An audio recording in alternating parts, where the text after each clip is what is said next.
In the last video, we looked at how to create this template, the background, on which we're going to build an app that'll help us to calculate mortgage rates, as shown here.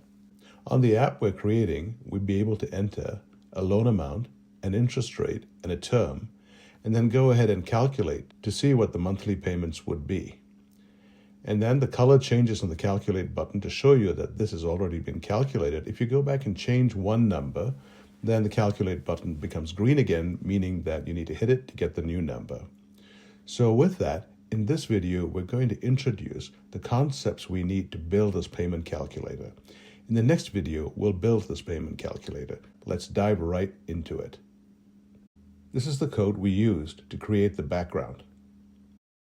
We commented out the call to the calculator body since that had not been coded yet. And here, let's hit the run button. And we can see the background is up and running. So we've got the app bar, the payment calculator text, the body needs to be populated, and we've even got the icon. So let's stop this and close the widget inspector, and let's remove the comment on the calculator body. We immediately get an error message saying that we're calling something that doesn't exist. You see that at the bottom under problems. Now I wrote the code here so we don't have to struggle through my typing errors, and I commented it out. Let me uncomment it. It's a short piece of code, but it's a good way to explain a stateful widget. So this is where we're creating the calculator body, which is extended into a stateful widget. Up to this point, we had been using stateless widget. We're using a stateful widget since the data in here is going to change. It's not constant, it's not fixed. So then we go ahead and set up the calculator body state, which is extended to calculator body, and the string message displays, press the button to print a message. We'll see that shortly. The next bit is a function, print message. All it does is it changes the message from what it was before to hello Flutter. And then we come to the rest of the screen design and the button to push.